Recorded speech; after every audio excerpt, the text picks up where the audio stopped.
Welcome into College Football Every Game on the Board podcast, week number 13, episode number 3. We are 191, 192, Illinois, Wisconsin, all the way through the end of the card. I am Drew Martin, the host, alongside Rob Vino at Rob Vino Sports on Twitter from wagertalk.com. Robbie, welcome on in, bud. How you feeling? We're good today, Drew. Another Thursday. Certainly not a lot left after this week. A lot of teams in contention for bowl bids this week. Trying to wrap those up so you probably start to get some interesting results around here. Another week of the playoff rankings are out, so certainly the teams that are in consideration for the CFP are involved in some pretty intense games this week too. So it's fun time of year, and hopefully we can cash some tickets here this week. Run as easily as that Washington State game last week. Man, we talked about that Louisiana Tech trip. That turned out to be rather easy. Yeah, that was a fun one, man. So hopefully back that up with another best bet winner as we got Illinois, Wisconsin down through the end of the card, 7:30 Eastern in Camp Randall. It's the Illini, -8, -8.5 point road favorites, 41 and a hook being the total. Jumping around in Wisconsin, you liking anything this Big Ten battle? Well, obviously, Illinois is the better team, Drew. I mean, the Luke Fickell re-signing for the future certainly brought out the best in Wisconsin a couple of weeks back, but then they went right back to their old ways last week. It's a team that can't really score whatsoever. Illinois is not the greatest defense, certainly not the best pass defense. They haven't been all season long since they lost both starting corners. Affected them immediately. Things have affected them ever since. The problem I have here, Drew, hard to play Illinois. Wisconsin is eliminated from bowl contention, and this is their final home game.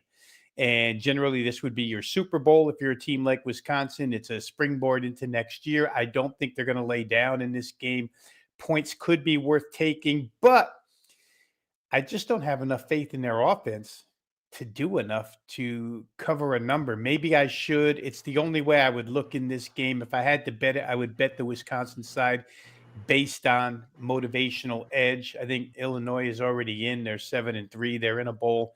So weather's going to be good, Drew. There's nothing going on in Madison. In fact, I went through the weather report on all the games we're going to talk about here, and there's some venues where you would expect bad weather this time of year. We're not going to have any. Won't have any here. Probably, if I had to, I would look Wisconsin. If I was just going to throw a couple of bucks around thinking of play hard final home game, maybe we can go against them next week when their season finale is on the road. All right, Robbie, good start here as we'll move down the list. North Texas and Rice, Lone Star State battle, 7:30 Eastern in Houston, Texas. It is North Texas, -18 point road favorites, 55 being the total. The Mean Green, they've been great against the spread. They're covering numbers. You like them on the road against the Rice Owls. Those owls sound a little different than the Florida Atlantic ones. I'll say this. It's the third time this season that North Texas has had the opportunity to play an option offense. Played Army, played Navy, weren't real successful defensively against either, but I won both games. North Texas offense is just outstanding, Drew. And if they get ahead here, difficult for Rice to come back. Motivationally, big game for both. Rice, obviously, you want to go 6-5. You want to get your sixth win and get to the get a bowl invitation. They have 2 shots left at it. This would be their home shot against North Texas. But for North Texas, they hold the tiebreaker against Navy and could end up in the AAC championship game against Tulane. They didn't play Tulane this year, and so there's no head-to-head there, but I believe it would go to the highest-ranked team, and I think Tulane is the highest-ranked team. They're the highest-ranked group of 5 team, I believe, because they're in the playoff as we speak if it ended today.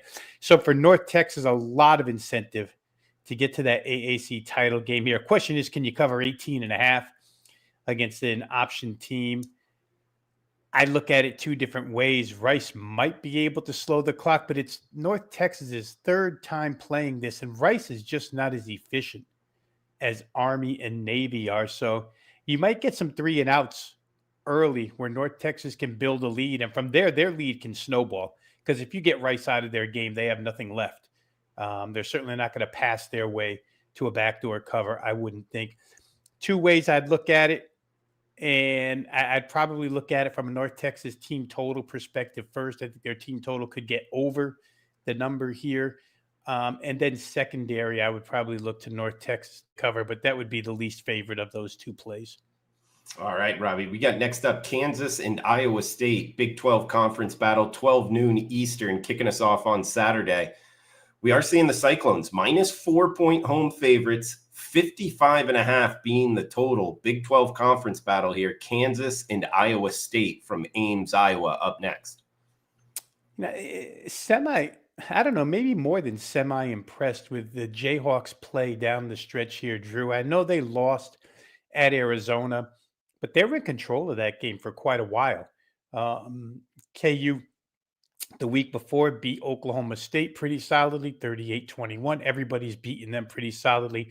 The week before, they had their chances against Kansas State. Couple of bad offensive turnovers and whatnot, turned that into a 42-17 rout. But the last 2 weeks, I've liked what I've seen out of Kansas. Haven't liked about anything that I've seen out of Iowa State this year. Expected to do so much more, especially off of that win in Ireland to start the year against K-State. They go 5-0, and then they've kind of fallen off a cliff here, 2-3 last 5 games. And for the quarterback difference here, Drew, Jalen Daniels, who had a lot of trouble protecting the football last year, has a 21-3 touchdown to interception ratio this year, outstanding, where Rocco Becht has 1 touchdown and 7 picks in like his last 4 games. So quarterback play to Kansas, I think recent play to Kansas. Iowa State finally got their bowl bid a couple of weeks ago, or at least got the 6 wins, what's required. They're now at 7. Kansas still needs one.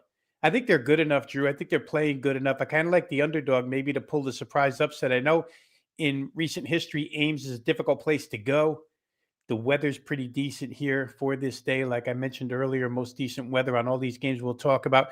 And I just think Kansas is the hotter team right now, so I would play that side. I like where your head's at. I had Kansas circled as well. But like you said, going on the road, a competitive price tag, a good one there in the Big 12 conference. We got South Florida and UAB up next, 3 o'clock Eastern, Birmingham, Alabama. South Florida, man, they were at the top of the G5 race there, Robbie. And now they're having to lay, more than 3 touchdowns. -21 and a hook is the road favorite, and a 68.5 being the total here. So a high total. Yeah, just a tough loss for them last week. Lose to Navy 41-38. But I'd expect a huge bounce back out of them here, Drew. There's no way I could look at UAB in this game in this price range. USF is liable to be ahead 21-0 first quarter. They've been known for fast starts this year. Their defense is good at taking the football away. They're not necessarily a good defense, but they're good at taking the ball away and converting that into points. And if they get ahead of UAB, we know what UAB's season has been like. So I wouldn't have any problem laying this amount. And I'm not big on laying huge price tags in college football, but I wouldn't be adverse to laying it here. Also wouldn't be surprised if this game gets over the total. There's multiple ways probably to play this. I think South Florida, Alex Golesh, whose name is being mentioned in a lot of jobs right now, I think his team comes out motivated from the get-go and probably destroys UAB. I don't see much of a contest there. You think UAB is able to score? Any quick opinion on the total?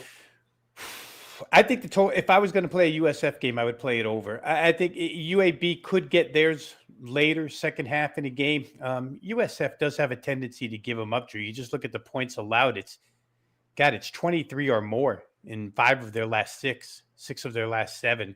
So they rack them up. They give them up too. I would say over. All right, we got 5 o'clock Eastern in San Marcos, Texas. It's UL Monroe and Texas State. The Bobcats -18 and a hook at home, 58 the total in San Marcos. 18.5. It just sounds heavy, but listen, as somebody who had the Texas State team total last week over in a game where money came in on Texas State by the boatloads, and rightfully so. I mean, when and it was widespread knowledge. Everybody seemed to catch on pretty quick that Texas State's losses, Drew, are just agonizing losses. Like they have 5 losses that could be 5 wins. They're far better than what their record was last week. I think they entered 3-6. Now they're 4-6, still looking to get that bowl bid. And when they're right and don't do something crazy to lose the game at the end, you get a result like you got last week out of them. The question is that going to be the norm from here on out? It could be. Or is it, a team that was playing for their lives, had a really good game. Quarterback on the other side gets hurt in that game. So it's tough to lay 18.5, I would say. I think Monroe puts up somewhat of a fight. I don't really have a good stance on which way to play. Texas State at home. Remember, G.J. Kinney's all about, take over Texas. Every home game he plays, he wants to impress every high school kid watching. So, generally speaking, I don't like to get in front of them at home. If anything, I would like their team total. It's an offense that's just been terrific. I think over 500 total yards in 5 of their last 7. So maybe a team total play on Texas State. I don't trust that defense enough to lay that type of price. Robbie, we'll head to the Big Ten Conference up next. Kicking us off on Saturday, 12 noon Eastern. Minnesota at Northwestern. Northwestern going off as the favorite. -4 at most shops. There is 3 and a hook out there. 40 being the total. So row the boat here at that pretty cool stadium they have on the water there, Northwestern. You liking anything in this Big Ten Conference battle? There's such mirror images. It's hard for me. I'd like to say Northwestern because I really like Preston Stone. But that being said, I just feel like Minnesota's better at most everything that Northwestern is good at. Northwestern is good at certain things, run the ball, defense, shorten the game. Minnesota's just better at all of those than Northwestern is. So I think I would probably lean that direction. The total is extremely low. 40.5. Man, I could see that thing staying under. But in a game like this, why not take points with these two teams when these two teams meet up? In Northwestern, are they good enough to lay 4? I don't really think so. I think Minnesota's in their element when they're an underdog. So I'd probably look for Minnesota. Taylor to run the ball pretty well here. I would take the underdog with the points. I could see them winning outright. So if you're going to play Minnesota, I'd almost say play money line rather than even take points because if they're close in this one, they're going to win it. So Minnesota, either way, but I would think that if you're thinking Minnesota, I would play money line here. I think they can win the game straight up. All right, Rob, staying in the Big Ten Conference, 3:30 Eastern, Michigan State at Iowa.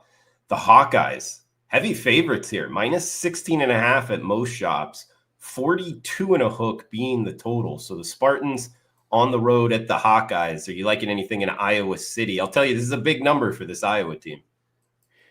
Yeah, and it's one that you're almost not as fearful to lay anymore with the way they play offense. I mean, they're able to score. Now, last week, we spoke about Iowa USC, and I was really high on that game going over 48.5. And then about 4 hours later, I saw the Saturday weather report that was calling for heavy rain and had to back out of that play. And it did rain. That game was played in miserable, wet, rainy weather. 26-21. USC comes from behind and wins.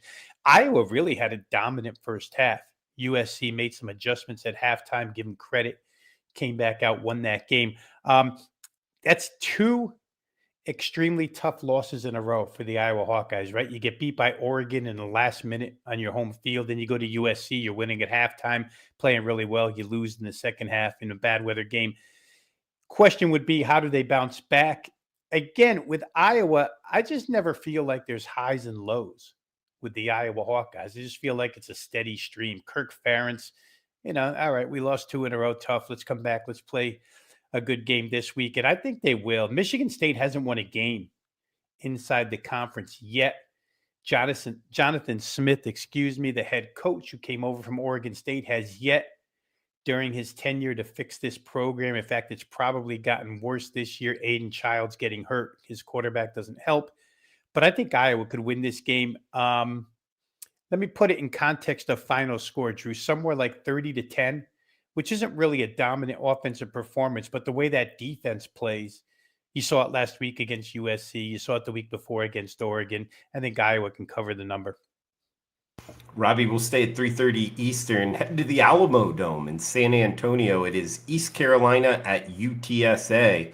Competitive price point here, Robbie, with ECU -2.5 across the board as the road favorite, 61.5 being the total. So East Carolina at UTSA, the Roadrunners in the Alamo Bowl. I'm going to just mechanically play this game over the total, Drew, because of the venue and the home team. UTSA at home this year, the difference between what they score at home and what they score on the road is crazy. I don't know if it's coincidental or if it's real, but it keeps happening. So I'm going to play it that way. At home against Tulane, UTSA scores 48 points, win 48, 26, 74 total. At home against Rice, scores 61, 13, 74 points, win the game. Against Incarnate Word, of course, FCS team score 48. Against Texas State, scored 36. Game ends up landing on 79. They don't come near those point totals on the road. It's crazy. They don't even get to 30. But at home, it's more like pushing 40 every time. It can be a little difficult. East Carolina's picked it up on a defensive end last 5-6 weeks. You could argue they've been the best team in the AAC. I could argue that they're better at this point than Tulane, North Texas, any of them, the way they're playing. They had a rough start to the year. They couldn't score points. That's all changed. I could see this thing getting over pretty easily, Drew. It's going to make my card. Like I say, UTSA, for whatever reason, Jeff Traylor's team at home, putting up boatloads of points. And the other side will answer back. They're on a really good roll, East Carolina. If I had to play side, it'll be difficult. I won't do it, but I could see East Carolina going down there and winning that game. They've been that good. Robbie, I mean, I'm just thinking that those were some great stats in terms of their home road dichotomy. And yeah, it is the Alamo Dome, like controlled climate. I almost would like to go through their road games. Like, where were those? Why is that dichotomy happening? Yes, so you're at Charlotte last week and you win 28-7, but that's a southern city. I don't believe there was bad weather there. At USF, they only scored 23. They did give up 55. They got destroyed in that game a couple of weeks back.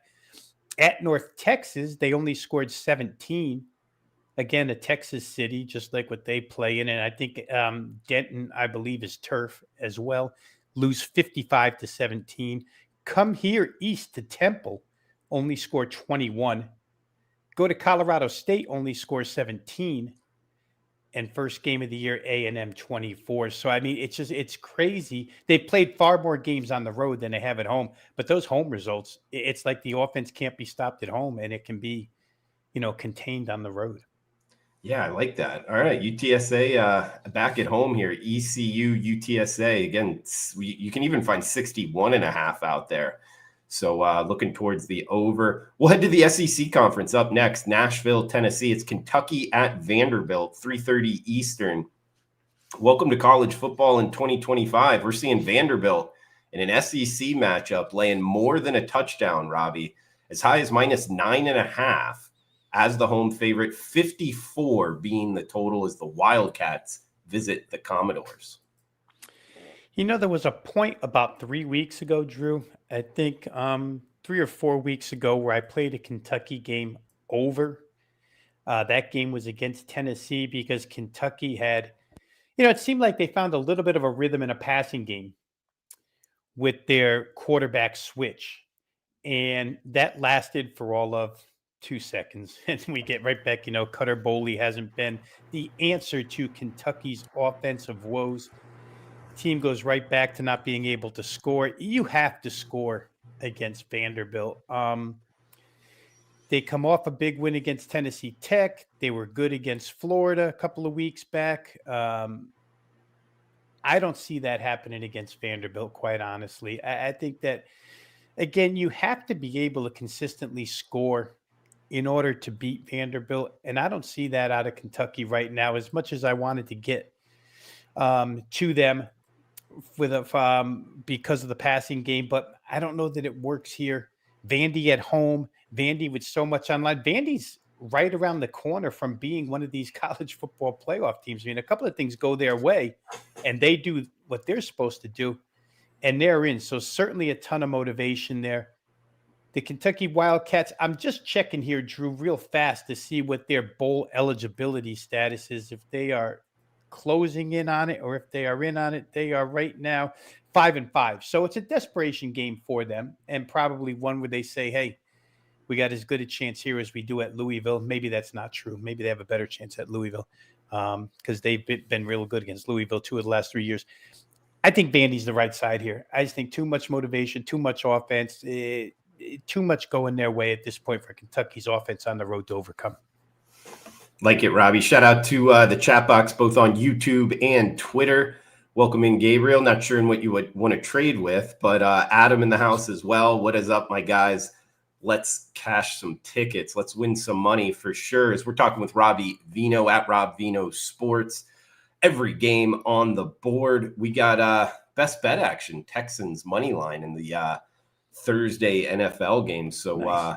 Yeah, maybe we can hit that as well. But we'll go down the list here. Baton Rouge, Louisiana. Next up, Robbie, it is Western Kentucky, the Hilltoppers. They've been a great bet this season. 8-2 against the spread, covering 6 of their last 7. They're going on the road, though, here. Death Valley, Louisiana, kind of a different animal, stepping up in class.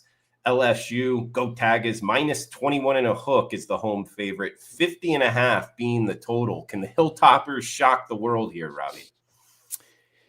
Well, I mean, shock the world, I guess, win outright. Yeah. I'm not sure, but it's not impossible against LSU this year, right, Drew? We talked last week, about Western Kentucky maybe not being as talented personnel-wise as they've been in the past. They're not ringing up offensive numbers the way we're used to. But I just want to go to my notes here real fast and just point out how maybe fraudulent that LSU 23-22 win over Arkansas was last week.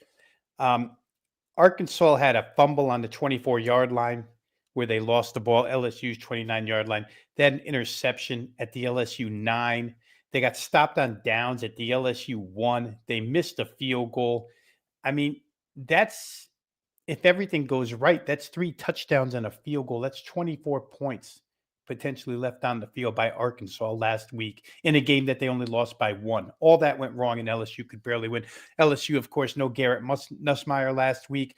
I don't know how much of a difference that makes at this point in time, not having Garrett Nussmeier. He hasn't led the team to anything special at all this year.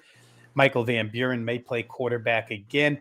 The whole thing honestly sets up to play Western Kentucky as a dog. Now, am I bold enough to go ahead and play Western Kentucky money line? I'm not sure, but they're the team that will treat this as a big game. It's interesting because this is the week where, these SE teams in recent history go and play somebody outside of the SEC.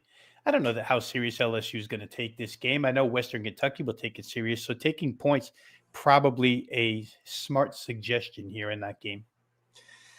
Seeing Western Kentucky plus 1,100 on the money line, Robbie. There you go. That's kind of my swing hard in case you hit it pick here. Mm-hmm. Western Kentucky, the Hilltoppers to win outright. Just doesn't feel right with LSU. And you bring up Garrett Nussmeier. It's almost one of those things with these big name quarterbacks, highly recruited, but not winning on the field. If they're banged up or don't play, like DJ Lagway is another one that comes out. It's like, in my mind, are some of these guys – kind of overrated at the quarterback position. Everybody fire Billy Napier, fire Brian Kelly. Sometimes I almost think, is it the quarterback play more so than the head coach, Rob? I think they're both separate. I mean, I do think that the team responded to Billy Napier. I don't think Billy Napier ever lost control of his team. Let's put it that way. I don't think the locker room talk was probably still heard. But Brian Kelly, a guy who keeps himself so distant from – when you have LSU players coming out one by one and telling you, coach never even talked to us, didn't know half our names. And that's just a guy that's operating from a skybox up above the team, where Napier, I believe, had, pretty good relationships with his team. The quarterback will kill you, Drew. We know that. You get married to a quarterback and the quarterback's no good, then as a head coach, you're no good. But LSU had significantly more talent than what was produced this season with Brian Kelly. So I can see that firing. I do feel a little bad for Napier. And really quick, just general answer to your question. Yeah, these kids come out of high school. It's the same as when we watch the draft every single year. They elevate, or the chatter, the narrative elevates these quarterbacks to places where maybe they shouldn't be. I mean, a lot of third round quarterbacks get picked in the first round just because they're a quarterback. He can run and pass. Let's take him. Doesn't mean he's any good. Check Justin Fields in his latest quest to try and direct the team. Not working out. So yeah, Lagway, I don't know. Maybe he's more Anthony Richardson. There's another good example, right? Anthony Richardson. Mm-hmm. Where is he? Get Daniel Jones, you're going to the playoffs. Play with Anthony Richardson, you're going nowhere. So it's interesting. You got to hit on the QB for sure. And maybe, just maybe, in a lot of these instances, you're better off with the second team quarterback at this point in time. They're going to go in and play hard. And if you're not getting any results with the starter, the difference between Nussmeier and Van Buren, I'm not sure it's that significant, Drew.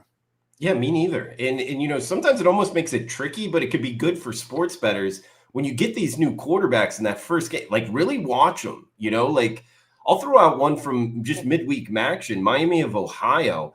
I was on Buffalo last night, Robbie. Not sure if you saw it, but Miami of Ohio's quarterback was out, and they brought in this like true freshman or redshirt freshman quarterback, and he looked great. Nobody would have known. I didn't know that either, but if you can kind of jump on some of these quarterbacks and that are just taking over now, and you can see the change in the offense, that's kind of a winning philosophy in my opinion anyway, Rob. So yeah, great breakdown there. Looks like Adam saying, the plus 1100 banger with Western Kentucky possibly there. That would be a fun one to hit. We get Georgia State and Troy up next. It is the Trojans minus 10 at home, 51 the total in Troy, Alabama. Yeah, Georgia State is just a hideous football team this year. And last week, you know what? Last week, boy, they played Marshall close. But, it's funny looking at TJ Finley, quarterback in Georgia State, Drew, because TJ Finley quarterbacked Auburn. He quarterbacked LSU. I think he quarterbacked somewhere else, too. TJ Finley's been in the business of college football quarterback for 7 years or so, I think. But it just doesn't result in anything. And it's the worst run defense out there. Marshall didn't really take advantage until the second half. And they pulled away and got that cover. But it's bad for Georgia State when you can't defend the run and you don't have consistent quarterback play. Where are you going? You're going right where they are. I think they're 1-9, 1-10. Not a good spread covering team. So it's a one-way ticket here. It's Troy or nothing. Troy should be able to run the football, score points. And Georgia State just, I watched that whole game last week simply because I had a play on the total. And it did miss. It didn't get up and over. And a lot of the reason was TJ Finley decision-making, just good enough to move from the 20 to the 20. But boy, oh boy, when push came to shove, just not good enough to do anything with it. So I would look Troy here, no doubt. Yeah, that's another quarterback, TJ Finley, kind of highly recruited. I believe a 4-star recruit to LSU, goes to Auburn. I think he went to Texas State, maybe a school like that. Yes. Yeah, he's another guy that really hasn't elevated throughout his college career. But all right, we'll move down the list. South Alabama hosting Southern Miss. So a short trip here for Southern Miss. They're going to lay 1.5 on the road. 53.5 being the total. Southern Miss at USA from Mobile, Alabama here, Rob. Yeah, I like the Southern Miss team, Drew. What Charles Huff has done, we talked about it a lot earlier, how he left Marshall, took half of Marshall with him to Southern Miss. I think they were plus 16 in net takeaways heading into last week. Just a ball hawking defense. They'll punch it out and recover fumbles. They'll pick off passes. It's a super secondary that they have at Southern Miss. I think all of that is problematic for South Alabama, and they can move the football pretty well.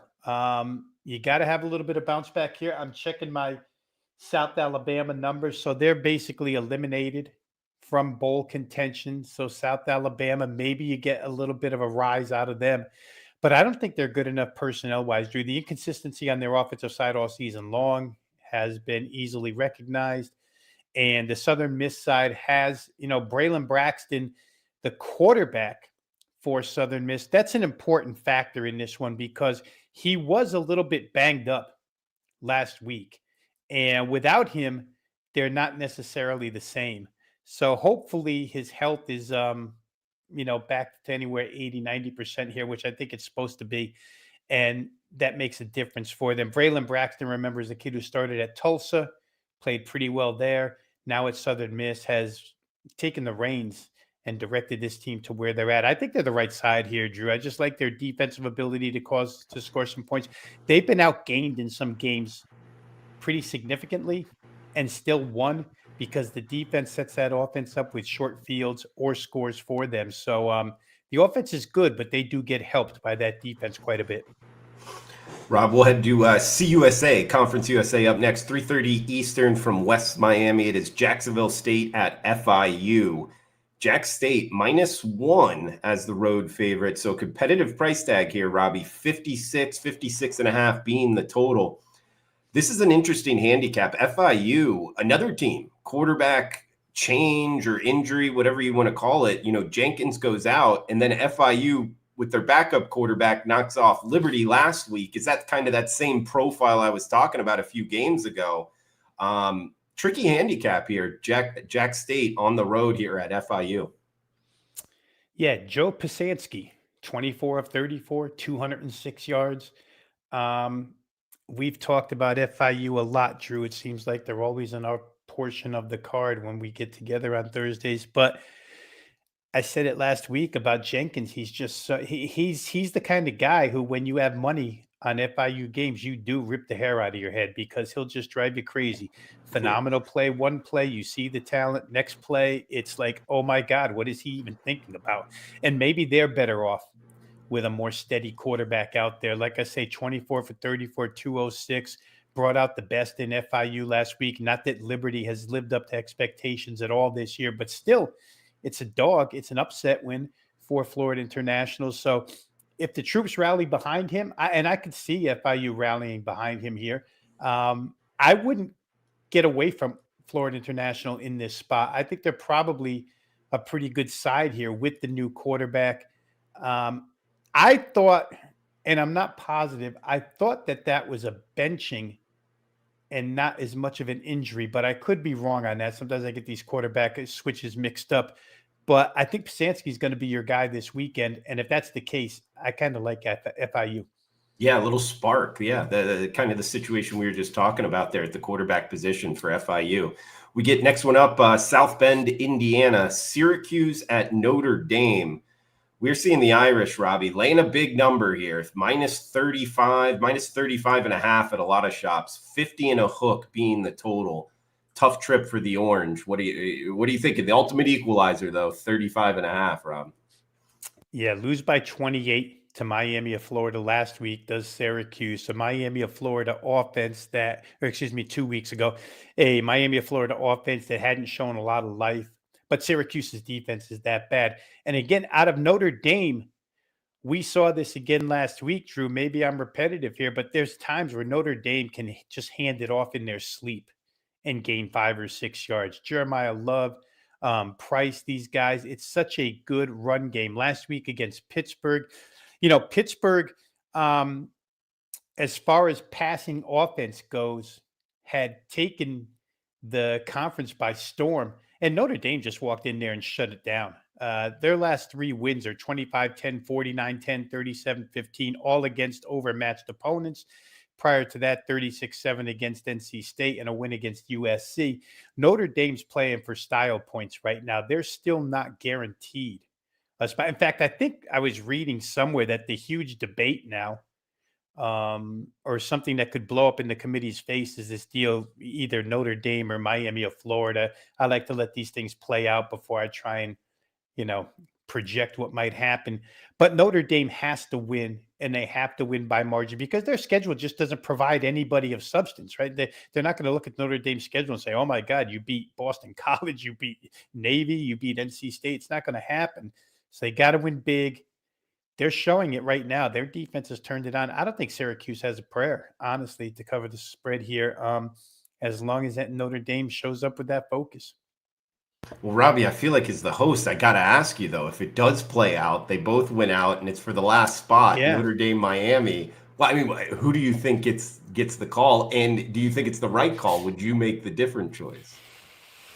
Well, I think the idea is that Miami beat Notre Dame head to head. So how could you say Notre Dame, right? They played that game. It was 27-24. I know Miami had home field, and the argument, and I often use this argument, so I won't leave myself out of this, but if the game were played in South Bend, it's only 27-24 in Miami. Why don't you give them another chance to play in South Bend? Would Notre Dame beat them?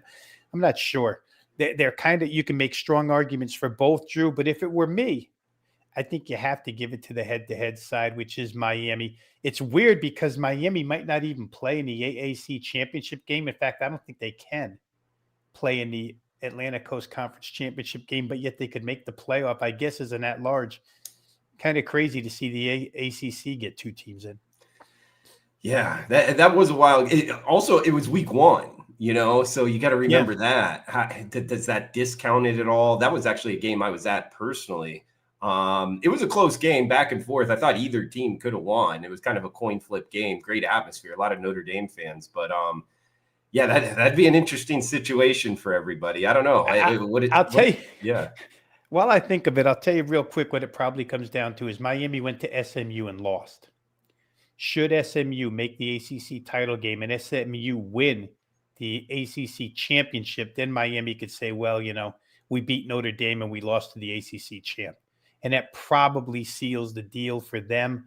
Notre Dame, again, at that disadvantage of not playing in a conference and then not going out and playing a really tough schedule after their first two games, I guess it's not their fault that Boise's not as good as Boise used to be. And USC can really be regarded as a good win at this point in time.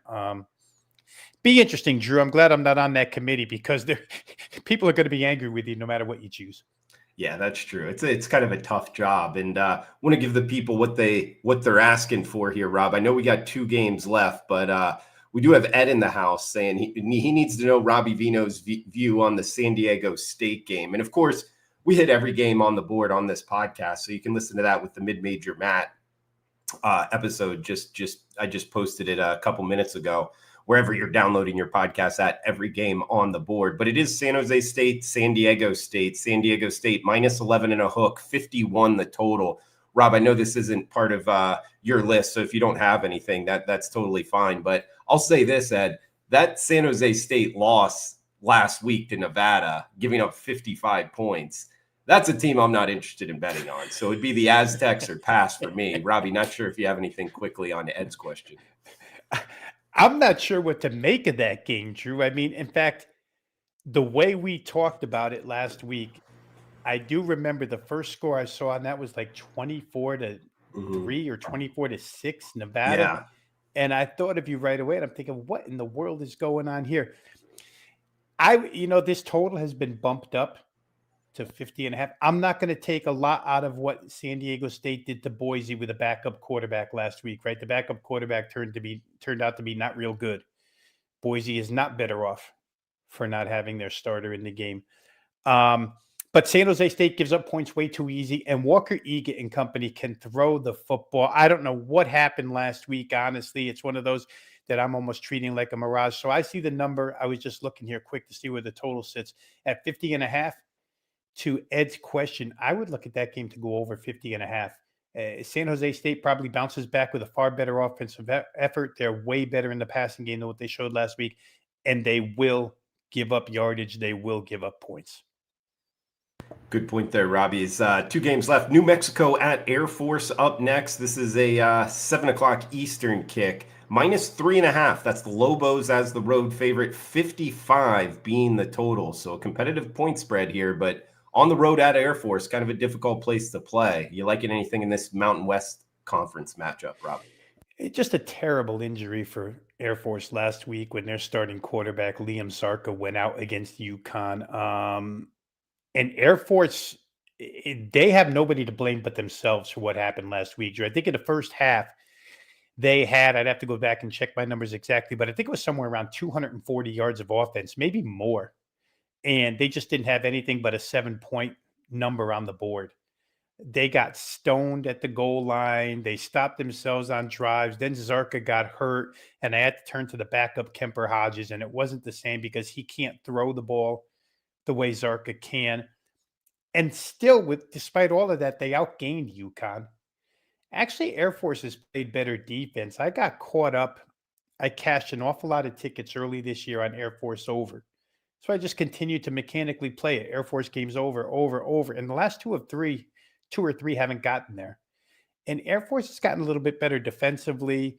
Their quarterback play, they're going to suffer at the quarterback position, I think, without Zarka here. And by suffer, I don't mean they're going to get shut out, but they're not going to be anywhere near as effective because they just can't throw it. Some of the throws he made in that game were wide open, and he missed them, Hodges. At the end, he tried to rally him, couldn't quite get there. Maybe it was jitters. Maybe it's because they were on the road. But New Mexico's a better team at this point in time. So I would definitely look New Mexico in that game. We talked enough about Jason Eck, the Idaho head coach who came to take over that team, and his quarterback, Jack Lane. That's the better side in this one. And the weather's good in Colorado Springs. So for me, it's New Mexico. All right, looking towards the Lobos. We got one game left, and with Hawaii playing on the 9th Island Friday night, this will be the quote-unquote degenerate special. Last game on the card, Robbie, 221, 222, 10:30 Eastern kick. In the Valley, it is Utah State at Fresno State. Competitive price point here, Rob. -2 and a hook or -3, kind of a split line. 51 being the total. So the get back special, degenerate special. You liking anything in Fresno, California, Rob? Well, I'll tell you what you don't like if you had Utah State last week. It's that field goal kicker. Oh, my God. Missed 3 field goals, missed 2 in overtime. They probably could have beaten UNLV last week, but they lose 29-26. Tough game. And out of the category of what the heck happened in the Nevada-San Jose State game, what the heck happened and got into Fresno State last week, 24-7 over Wyoming. Not that Wyoming is top tier in that league, but Fresno had showed us absolutely nothing for 5-6 weeks. And all of a sudden they played a terrific game last week. I don't know that holds up, Drew. Utah State, to me, Bryson Barnes, I had the math done and now I don't have it in front of me, which makes me mad. My desk is just full of notes everywhere, but I believe Bryson Barnes accounted for almost 80% of the total yardage gained by Utah State last week. And it was a hefty number for Utah State. But his passing and his running, that combo probably gets the best of Fresno State here. I don't want to abandon Utah State because of what happened last week, but I'll tell you what, I'm not sure they won't go for 2 or go for it on 4th down rather than send that field goal kicker out there again, because it was the crazy thing, Drew, now that I think about it, I think coming into that game, he was 10 for 10.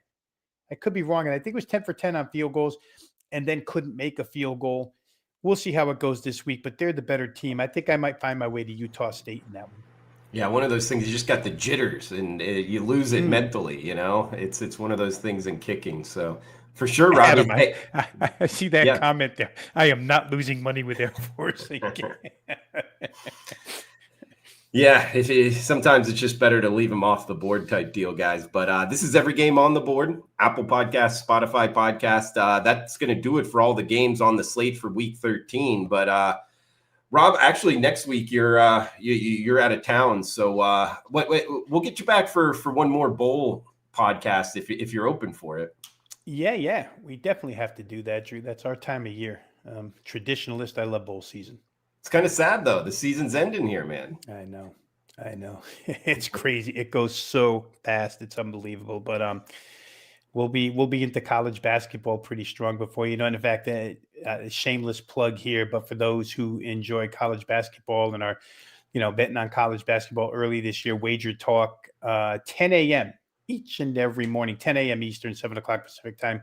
Full Court Press is the name of the college basketball show. I'm part of the panel with Brian Power, with Adam Trigger as the host, and we go up and down the card. And it's a different type of show, Drew, where we cover 2 marquee games, 1 or 2 to start the hour-long show, and then just field questions from the chat room. So you get guys, knowledgeable guys all over the board, wanting to know about Niagara, Siena, Idaho. It doesn't matter. And the three of us pretty well equipped to answer everything. So we have a good time. It's good back and forth. And hopefully we're cashing tickets for people on that show. For sure. Check it out, guys. Is Robbie, I guess some best bet time, man. You got one to throw out? Yeah, I'm going to go back to where to Big Ten, Drew. And I said I would almost do this money line, but I'm going to take the points for purposes of the show. Minnesota +4 against Northwestern. I believe there's enough fours out there to be able to get granted a 4 on the show. I just, two teams that are very, very similar. I don't see more than a field goal separating these two. No how, no way. Minnesota's good at what Northwestern does, maybe even a little bit better. So give me PJ Fleck. I'll try and row the boat Saturday. He's kind of boring to watch and maddening offense at sometimes, but I think they're the right side here. Best bet Minnesota +4. Yeah, enough +4s out there, guys. So we're going with Gophers +4. Rob Vino's best bet. Robbie, anything else you want to throw out here before we shut this down? Let's think here, Drew. I don't know of anything. Gophers to win the gold. Adam, gotta love it. Again, Drew, we're appreciative of the audience here. Those that follow, like Adam, who come in and watch us each and every Thursday, do this broadcast. I know you got 2 pieces before me with mid-major Matt and Jeff Nadeau. So great show. I love doing it every Thursday. Glad the audience enjoys it as well. If you're an old bettor that's been with us forever, we appreciate you. If you're new this season, joined us. Hopefully we've helped you. Going to try and help you again throughout the remainder of the college football season. But let's get some winners this week. And hopefully this Minnesota becomes as easy as Washington State was last week. Everybody, happy Thanksgiving, because I won't be around next week to wish everybody happy Thanksgiving. I'll be, doing the family thing. For sure. I'm sure the TVs will be on sweating out tickets. But happy Thanksgiving to you and your family, Rob. Same to you, Drew. Absolutely. All right, man. That's going to do it for the Week 13 card, guys. Every game on the board. We'll be back next week, rivalry weekend, with all the Thanksgiving games. So come back and join us every game on the board. For Rob Vino, I am Drew Martin. Enjoy the weekend. Cash those tickets. Thanks for tuning in.